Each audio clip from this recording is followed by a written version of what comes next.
I don't really feel like I've exposed anything. Like, I'm truly not a very political person. This is the first time someone's experienced this level of ban. I'm not particularly right wing. I don't vote. I mean, I obviously have my own personal views, but they didn't ban me for that. They banned me simply because I had large swaths of the population agreeing to very traditional masculine values. Teenage men and young men, 22, 23, 24, were looking up to me and aspiring to be like me. I have a very traditionally masculine life. I have fast cars and a big house and a lot of money and a beautiful girlfriend. And they thought this was very, very threatening. And for some reason, they decided that it's better if they annihilate me from the internet and replace me with somebody who's more aligned with whatever they're trying to purport. Tell us what your message is to young men. Yeah, so I think that being a man is very, very difficult. I think that men's issues are largely overlooked. The people in charge of the world pretend to care, but when somebody who's championing men's issues like myself comes forward and finally manages to garner huge percentiles of the public support, I'm silenced. So they're not really interested in men's issues. And there's a lot of young men growing up today that feel very disaffected. They feel invisible. The agendas that are being forced down their throats are not agendas they align with or they feel affinity to or agendas they want. And I basically just say to men, look, it's a very hard life. You're going to need to get up, work hard, go to the gym. Strong body is a strong mind. You're going to have to reject listening blindly to everything you're told, reject the slave mind, think for yourself, get a strong network of brothers, work aside them. Don't tolerate low quality people in your life, which means don't tolerate men who just smoke drugs and play video games, or men who are disloyal or dishonest. By extension, don't tolerate women or girlfriends who are disloyal or dishonest, and try and build and create a reality full of high quality people in which you can resist the programming that the Matrix tries to influence you with, and grow up truly happy. And what happens is when I say these things, they ignore 95% of what I say. They ignore me saying that you need to avoid low quality men, and they take the bit where I say avoid women who are dishonest, and then they put it on a reel, a very short 3 or 4 second clip, and then they say I'm a misogynistic person and I'm dangerous to women and I need to be banned. The problem is that the majority of young men in the world today are completely invisible, and social media has made them invisible. If you go into an Instagram feed, you have extremely beautiful women, which is fine. They're beautiful, they're allowed to take pictures. But the only men who have followers are men with massive social status, right? Men with Ferraris and money, or rappers, or people who have YouTube channels, interesting people. If you're a normal man with a normal job, you don't really exist in the online world. It's very difficult to get followers. Nobody replies to your DMs. You don't really matter. You don't have access to the sexual marketplace. It's very difficult for you to even get any kind of recognition that you're even alive. And a lot of men feel lost and lonely because of that. And I was championing to a degree their issues by saying to them, look, that is unfair perhaps, but that's the way the game works. You need to become a man of importance. You need to become a man of influence, or you're going to suffer the pain of being invisible forever. Here is how you do it. I wasn't trying to change the rules of the game. I was just telling the men how to win, because I came from nothing and I'm completely and utterly self-made.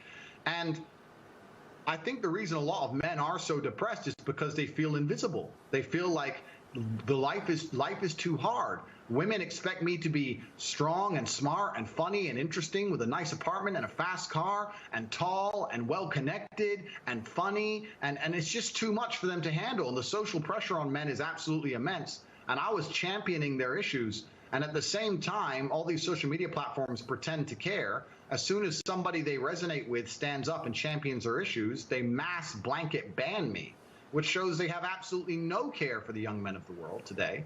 They think that by banning me, I'm just going to vanish and the young men are just going to go and start eating the gruel that they're fed on their YouTube feed. They don't want to read. They don't want to see transgender people wear makeup. They don't want to see that. They want to see a man who has a bunch of money and a nice life and some fast cars and is strong and is confident. They want an action hero.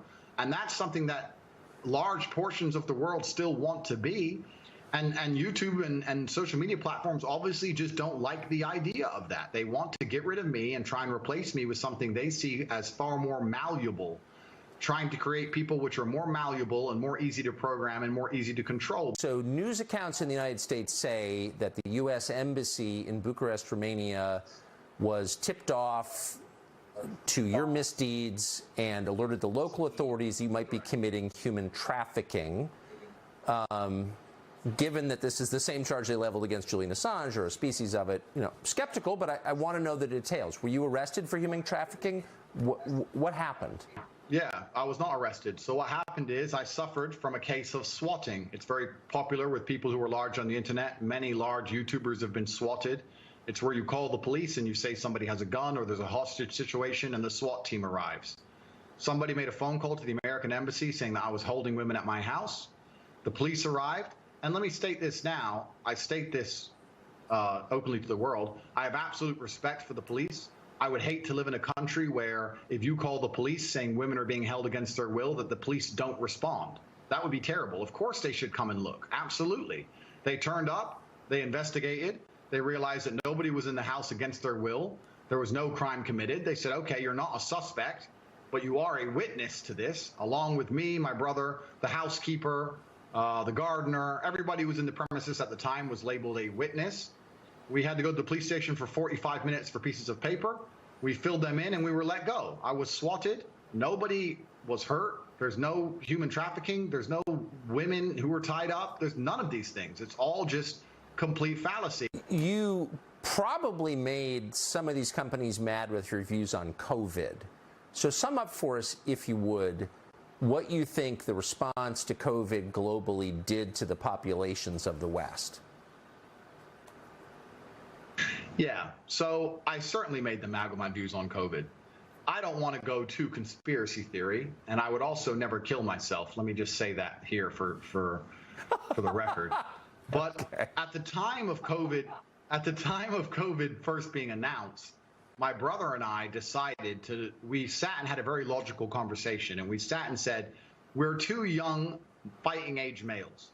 If COVID can kill us, then the world is over. It's zombie apocalypse time. So there's no point hiding.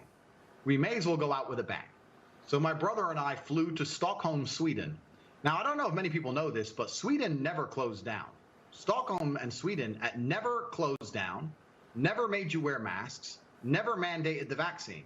At the very beginning of COVID, when the rules were strictest, when Florida was still closed, when Miami was still closed, when the Republican states were still closed, Stockholm, Sweden was wide open with full nightclubs and a party scene like you've never seen. And we lived in Sweden for 3 solid months with zero restrictions, zero worry or interest in COVID. It was like the world was completely normal. And from there, when we left, obviously COVID was still going on. And in a neighboring country, you go to Germany, and they were having full panic attacks, genuine panic attacks if you didn't have a mask on. And it was just very obvious to me. I was like, I've spent the last 3 months ignoring this and I'm fine. And now I'm in Germany surrounded by panic attacks and endless masks. This doesn't make sense. And I told the truth on social media. I said, this is obviously an overreaction. The decimation of your income, the fact you can't go get a doctor's appointment for a genuine ailment or a genuine risk of cancer, for example, the fact that you can't see your loved ones in their final days, these things are far more destructive than the common cold. I think that what they're doing is unfair. I think it's a massive overreaction. And this is based on my personal experience. And I think at the time there was a lot of pushback, but I would like to think now that 99% of the world see I was totally right. You know, it's kind of funny, Tucker, I'll tell you, when at the height of COVID, I used to say to my brother, how will people struggle with the cognitive dissonance when this is all over? Because COVID is still out there. Nothing's gone away.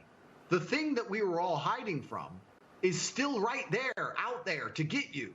But now everyone walks around and they're not scared of it anymore. And I'm like, are people critical enough to analyze themselves and say, for a year of my life, I was deathly afraid of something. Now I'm exposing myself to said thing and I'm not afraid anymore. The media tricked me and I was a fool. But they're not.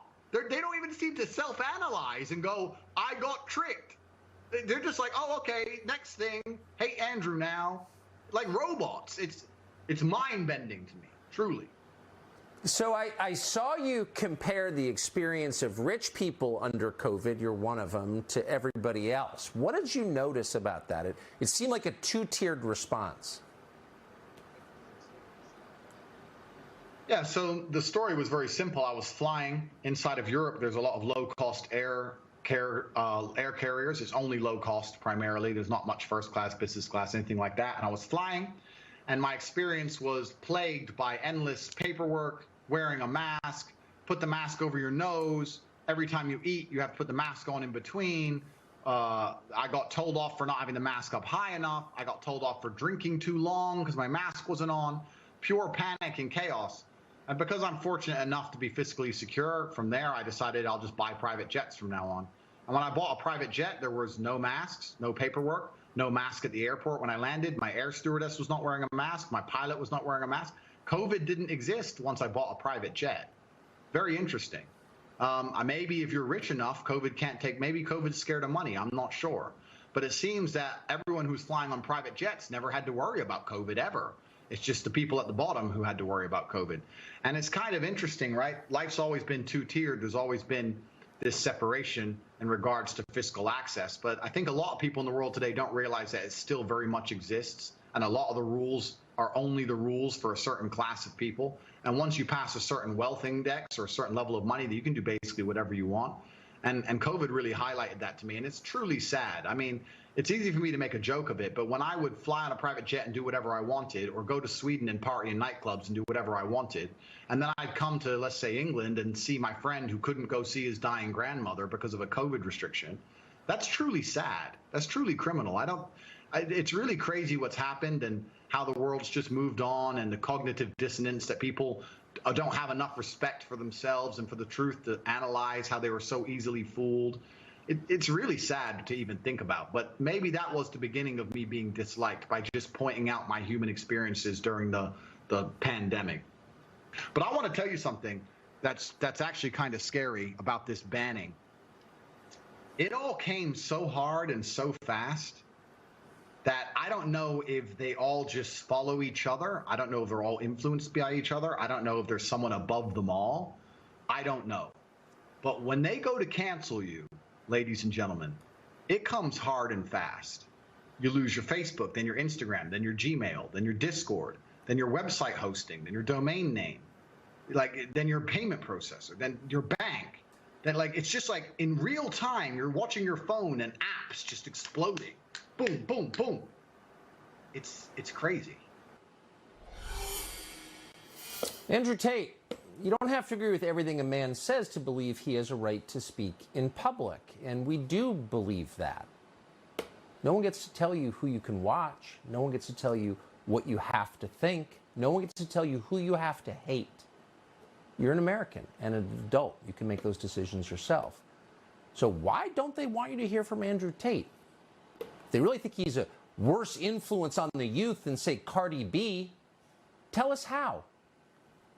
They're telling us he's a criminal. Okay. Has he been charged? Who are the victims? What are their names? It's going to take a lot more than that to have us believe he should be canceled, or anyone else, by the way. We're against censorship, period. And more than anything, we're in favor of people making up their own minds based on the evidence, like adults do.